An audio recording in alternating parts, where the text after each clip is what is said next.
Hey students, good morning. In the previous part, I have described before you the 8 planets of our solar system. I have told you then which is the nearest planet of the sun and which is the farthest planet from the sun. So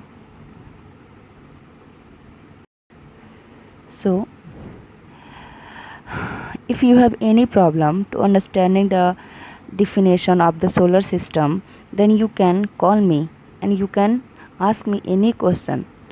I hope you all students were understanding this all portion of this topic. Today our topic is the sun. 1 minute. The sun. Okay, now let's start, student. The sun is the center of the solar system. It is hug and the hues and the made up of the extremely hot gases. देखिए जो सन होता है ना हमारा, वो हमारे पूरे solar system का सेंटर है, मुख्य बिंदु है। और ये जो सन है ये बहुत गर्म गैसों से मिलकर के बना हुआ है। It provide the pulling force that bind the solar system. ये पुलिंग फोर्स यानी दबाव, इसकी जो गैसें हैं ना वो एक दबाव का काम करती हैं, अपने तरफ की चीज़ को खींचती हैं। पुल मतलब खींचना, पुलिंग फोर्स मतलब खिंचाव का कार्य। यानी सूर्य के अंदर अपनी एक ऐसी खिंचाव है जिसकी वजह से जो भी हमारे सोलर सिस्टम है वो एक तरफ से बंद करके है। जैसे देखिए ये है, यह हमारा सन है ना, ये जो एक सर्कल जैसा आप लोग को दिख रहा है ना, ये इसका खिंचाव है जो अपने चारों तरफ एक सर्कल बना रहा है सन। और इसी पर हमारे जो प्लैनेट है वो स्थिर है। और इनकी जो डिस्टेंस है ना, ऐसा नहीं है कि बढ़ती घटती रहती है, नहीं। अगर सूर्य से जुपिटर का डिस्टेंस इतना है तो ये हमेशा इतना ही रहेगा। ऐसा नहीं है कि ये हवा में उड़ रहा है, कभी इसकी डिस्टेंस यहाँ चली जाएगी, कभी ये यहाँ चला आएगा, ऐसा बिल्कुल नहीं है। ठीक है, तो ये जो सर्कल जैसे आप लोग को दिख रहा है, ये सर्कल जैसे, तो ये पूरा इसके खिंचाव पुलिंग फोर्स की वजह से है। सूर्य का अपना पुलिंग फोर्स है, उस पुलिंग फोर्स की वजह से सूर्य का अपना पुलिंग फोर्स है, और उस फोर्स की वजह से ये सारे हमारे जो प्लैनेट हैं, ये सब हमारे ग्रह जो हैं वो सूर्य के से जुड़े हुए रहते हैं और इसी के चारों ओर चक्कर लगाते रहते हैं, घूमते रहते हैं। ठीक है बच्चों, चलिए आगे देखते हैं। तो सूर्य किसकी बनी हुई है? एक्सट्रीमली हॉट गैसेस की बनी हुई है। It provide the pulling force to bind the solar system. The sun is the ultimate sources of heat and light. सूर्य ही है पूरे सौरमंडल में जो उष्मा का और प्रकाश का एक सोर्स है। But that tremendous heat is not felt so much by the because despite being our nearest star.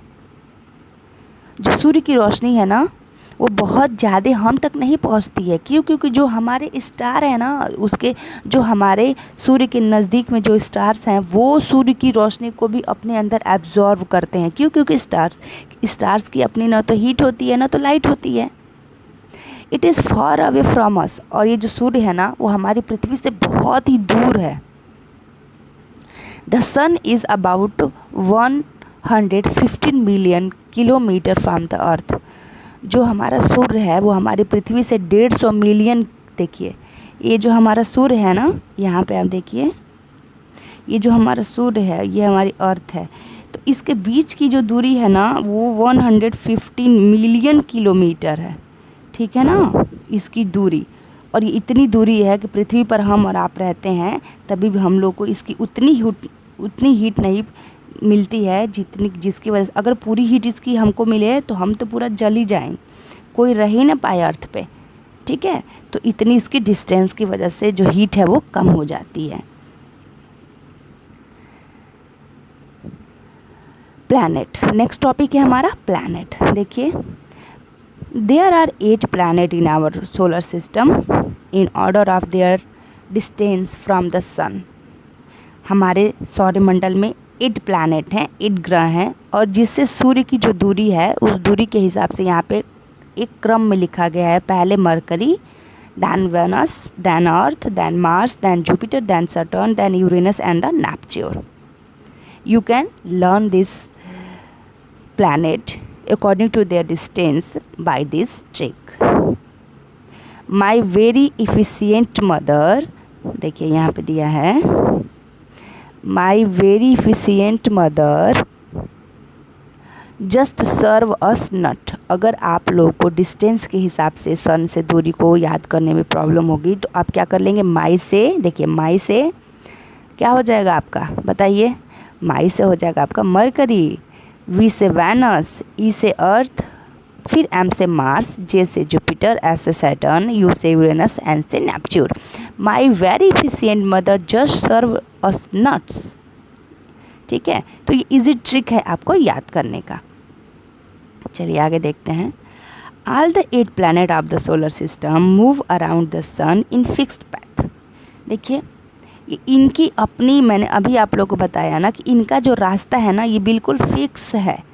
अगर जुपिटर को इस रास्ते पे चलना है तो वो इसी रास्ते पे चलेगा, सैटर्न को इसी रास्ते पे चलना है, यूरेनस को इसी रास्ते पे चलना है, मरकरी को अपने इसी रास्ते पे चलना है, मार्स को इसी रास्ते पे चलना है। ठीक है, इस तरह से इनका फिक्स्ड पैथ है, यानी कि इनका फिक्स्ड रास्ता है सूर्य के चारों। कहने का मतलब है बच्चों कि ये अब सब इकट्ठा हो जाएंगे तो आपस में लड़ाई करने लगेंगे ना कि पहले मैं जाऊंगा, पहले मैं जाऊंगा। तो सूर्य ने क्या किया है, इनका रास्ता तय कर दिया है कि तुम इधर से आओगे और तुम इधर से आओगे। ठीक है, 8 प्लैनेट का अपना इन्होंने पैथ बना दिया है। चलिए आगे देखते हैं।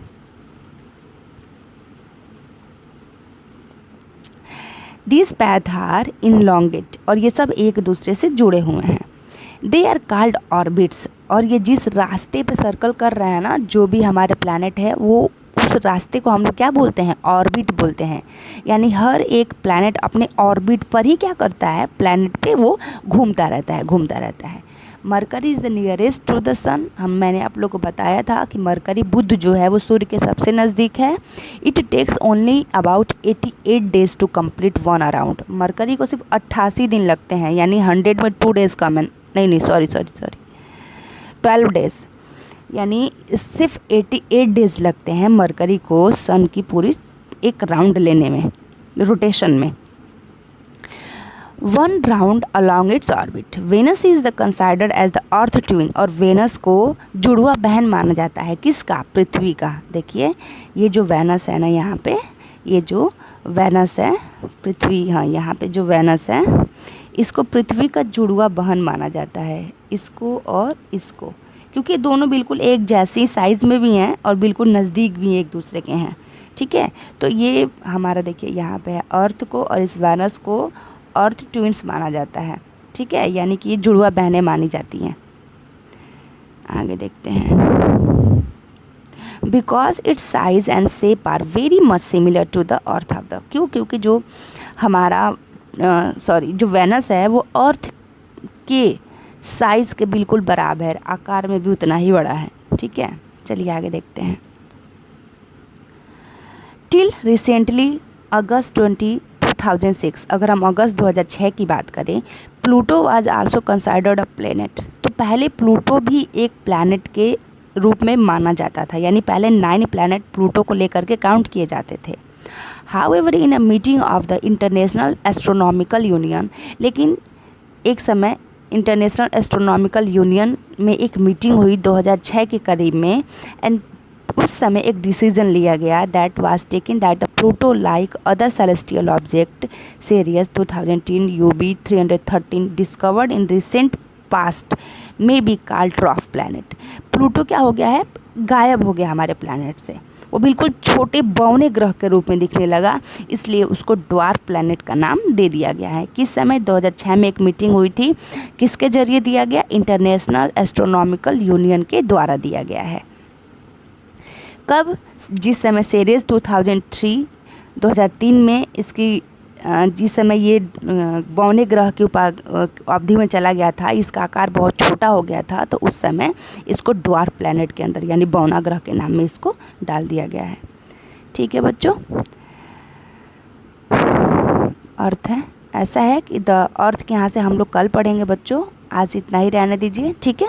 ओके बाय बच्चों।